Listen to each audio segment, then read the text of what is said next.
late na nila nalalaman ang kanilang kondisyon. This is a silent crisis, and it requires early action and strong collaboration. Kaya napakahalaga po ng ating tema ngayon. Early screening is one of our most powerful tools. Kapag maaga nating nalalaman ang risk o mismong sakit na diabetes, mas maaga po tayong makakapag-intervene. Preventing complications, protecting quality of life, and reducing the burden on families and our healthcare systems is our goal. Pero hindi po sapat ang screening lamang.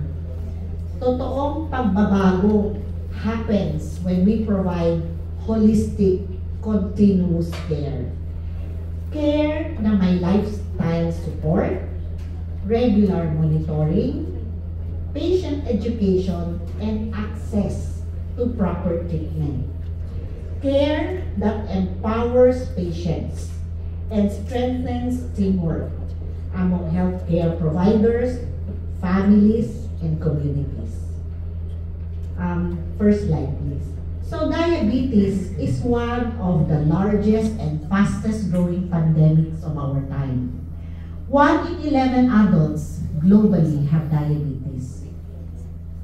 35% of these adults with diabetes are in the Western Pacific region, and 80% of them is in the low and middle income countries like the Philippines. Bida na naman po tayo, di ba? Nasa top 5 countries tayo with the number of people with diabetes. Highest number, more than 1 million due to diabetes occurred in the World Pacific region, at panglima po tayo doon. So, dahil dito, kailangan po natin magsama-sama at magtulungan para ito ay solusyonan. The rise in diabetes is driven by multiple factors. Urbanization, sedentary lifestyle, unhealthy habits, limited access to preventive care, and widening health inequities. So what makes this pandemic particularly alarming is that karamihan sa kanila, hindi pa nila alam na sila ay may diabetes. Many individuals discover their condition only after a serious complication. Pag nag-heart attack na, pag na-stroke na, pag makitang may sira na sa kidney, pag namamanhid na yung paa, pag nasugat na at hindi na gumagaling, or lumalabo na ang mata. Ito po ay mga komplikasyon na. Mas magastos, mas mahirap gamutin, kadalasan permanente at mahal para sa pamilya. Next slide please. Ito po. Dati-rati, in 2021, diabetes was number 9 in the leading cause of mortality. Tingnan nyo po ngayon sa 2024, siya po ay panglima na. In fact, next slide please. Sa latest data ng FNRI, number 4 na po siya ngayon as the leading cause of death, and number 1 po sa highest claims ng PhilHealth. Dito po sila ma'am ngayon. So, this is because sa high prevalence po ng diabetes, dumadami ang mga komplikasyon dahil late po tayo nakakapag-intervene, dahil nakafocus po tayo doon sa komplikasyon. Ang resources po natin napupunta doon sa, I'm sorry to say, na pag ikaw ay nagda-dialysis, magastos, pero hindi mo na kung yun maibabalik. Samantalang mas maraming tao, okay, na diabetic, na buo pa, productive pa, bumubuhay sa buong Pilipinas, ang hindi natin na pagtutuunan ng pansin. Next slide. Ayan po. Number 1 claims. Hemodialysis. Okay? Yan po, according to PhilHealth data in 2024. Next slide. So, nabanggit po ito ni Dr. Ray kanina, no?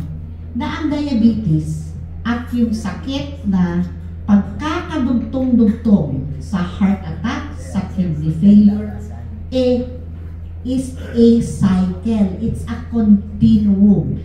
Meaning, it is an interconnected progression of metabolic disease. Nag-uumpisa kang mataba ka, no? Unhealthy ka, hindi ka nag-exercise, magkaka-diabetes ka. Tandaan nyo po, andun sa yellow na arrow, ang risk for heart attack, nauuna pa po siya bago magka-diagnose ng diabetes ang isang tao. And these are not separate conditions, no? These disorders, in fact, form a single continuous pathway where one problem will accelerate the other. So, hindi po tayo pwedeng mamili. Diabetes lang muna tutukan natin. Kailangan sabay-sabay i-address ang diabetes, ang hypertension, ang obesity, ang dyslipidemia. Wala pong pwedeng maiwan dyan. Very sweet po ang diabetes. Diba? Marami siyang friends. In fact, it is also now considered a risk factor for cancer, which is also alarming in the rise of cases. Next slide. I have good news, ma'am. I'm sure you will elaborate. Dahil po doon sa ating datos, napansin po ng ating gobyerno, ng PhilHealth, at tayo ngayon ay gumagawa ng solusyon. The good news for all of us is that PhilHealth now covers outpatient screening for diabetes. We're proud to say that Diabetes Philippines sits in the guideline development for the management of diabetes in the primary care in partnership po with DOH, PhilHealth, WHO, and other agencies. I'm sure babalitaan po tayo ng taga-PhilHealth tungkol dito sa napakagandang benepisyo dahil libre po ang consultation, essential laboratory test. Inilaban po namin nila Dr. Ray na maisama ang HbA1c 2 hours post-glucose challenge test. Kasama po yan. And they have an, up to 20,000 worth of prescribed anti-diabetic medicines free annually if they register to the YACAP clinics. Next slide po. Dahil doon, ang Diabetes Philippines po, we are very inspired to partner with our government, to move with PhilHealth, to move the entire nation on the goal to stop diabetes. Ito pong panawagan ni Diabetes Philippines, hindi po ngayon lang. Matagal na po ang aming campaign. Ginawa lang po namin mas structured ngayon, no? Ito pong stop, S is to screen early. We want to look for the 50% of the Filipinos who don't know yet that they are diabetic. Diabetes Philippines will go around the country with the help of the support by our PhilHealth and look for these individuals. These are high-risk individuals that has big hope to be prevented from the alarming complications of diabetes. Then, we treat them aggressively. Hindi na po pwede yung ito muna, metformin ka muna, balik ka lang. No, we will set goals. We will teach our primary care physicians. Ma'am, we are offering our help to teach your YACAP primary care physicians to make sure that whoever they identify in their clinics will be given early aggressive treatment. Then, we will promote to optimize management. Hindi po diabetes lang. Hypertension, cholesterol, uric acid kasama po dyan. Kailangan po natin i-treat lahat ng comorbidities. And of course, we will continue to do promoting preventive healthy lifestyle for every Filipinos. So, diabetes, act now. Ano po ang act now? Act now po is our partnership with AstraZeneca, who have been our partners for over 4 years in trying to look for these individuals where diabetes complications can be prevented, where dialysis may be avoided. We are very proud and happy to inform you that we have done a lot already. We have worked with the local government units all over the country. We have worked with retail drug stores like Watson's and Mercury to screen for early kidney damage. We have worked with medical clinics, with other government and non-government agencies. And we have screened already 2,447,926 individuals as of today. That is the good news. We have screened a lot. The bad news is the results show that even among those without any symptoms, the total risk positive po for UACR is 62%. Napakataas po. Pag hindi na naman namin nagamot itong 62%, dadagdag na naman po yan. Papunta na naman po doon sa idadialysis. Next slide. So, today, we announce our partnership with AstraZeneca in the Stop Diabetes Act Now program, wherein we will do early detection, early outcomes, and early detection, early action, and better outcomes is our main goal. Our objective is to reduce CKD progression to end-stage kidney disease and dialysis, and lower early premature mortality by providing care sooner and more effectively. We will collaborate across the healthcare ecosystem to ensure routine screening, rapid diagnosis, and timely access to appropriate treatment that prevents CKD progression will be done. We will bring kidney function screening at reach for every patient, making tests accessible, affordable, and convenient in both clinical and community settings. Hindi pa po covered ng PhilHealth ang UACR screening. That's why, ma'am, we are offering that diabetes can partner and augment the screening tools for early detection of kidney complications. Next slide. So yan po, we will do screening, we will expand our screening to clinics, pharmacies, to do early and timely diagnosis. Ang pinakabagong partner po namin ay ang Watson's. So pag weekend po, makikita nyo sa mga outlets, in major outlets of Watson's, in Mega Mall, in SM, we can give you the schedule, okay? We will be there to screen, to treat, to optimize management, to promote healthy lifestyle, to stop diabetes. Next slide. Now, I ask for a few minutes to give our message as a part of the celebration of World Diabetes Day, which is the theme po is diabetes in the workplace.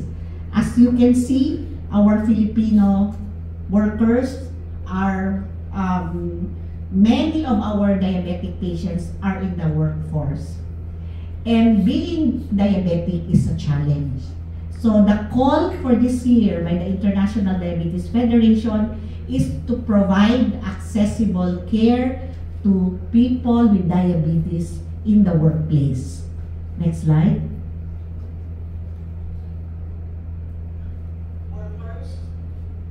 Why is it very relevant? Because 7 in 10 people living with diabetes are of working age. Sila po ang bumubuhay sa ating ekonomiya, sa ating pamilya, at sila po ay na-challenge na mabuhay dahil sa kanilang karamdaman na diabetes. Next slide. And 3 in 4 people living with diabetes have already experienced anxiety, depression, distress, ang tawag po namin doon, diabetes-related distress, which is a result of having to deal with their disease every day, and despite that, they need to be productive. Pagkagising, mag-check ng sugar, magbibilang ng calories, papasok sa trabaho, pwede silang mag-miss meals, mag-hypoglycemia, o di kaya hindi na nila nainom yung gamot nila, mag-hyperglycemia. So these challenges for our diabetic individuals is not something that we really pay attention to. Next slide. And because of this, they can experience what we call diabetes burnout. Ano po ba ito? Yung bahala na. So they lose interest. They forget, they don't go to their doctors for checkup. They stop taking their medication. They will no longer follow our advice. And that is not really being hard-headed. Hindi ho natama yung tawanin natin. Matigas kasi ang ulo. They are exhausted. They are tired of having to relentlessly deal with their illness and have to provide for their families. They're expected to be productive. They face the stigma in their workplace na may diabetiko, ayan na nagturok na siya. Malala na siguro yan. Okay. So this is what we are here for, to provide hope, to give the right information so our employers will recognize this and provide a policy that will make it easier for our workforce to survive with their illness. Next slide. So sa ngalan po ng buong Board of Trustees, who are all here with me ng Diabetes Philippines, at lahat ng aming 31 chapters nationwide na nandoon po sa loob ng ballroom, we're having our national annual diabetes convention. Kami po ay nananawagan sa inyong lahat na tulungan niyo po kaming pigilan ang isang napakalaking problema na sumasakop sa ating mamamayan. So, I ask you to say and repeat after me as we do our call to action. Ganito po yun. Tara na! Stop diabetes. Okay, maraming salamat po. We can do the tara na later. So, meanwhile, I would like to say maraming salamat po ulit.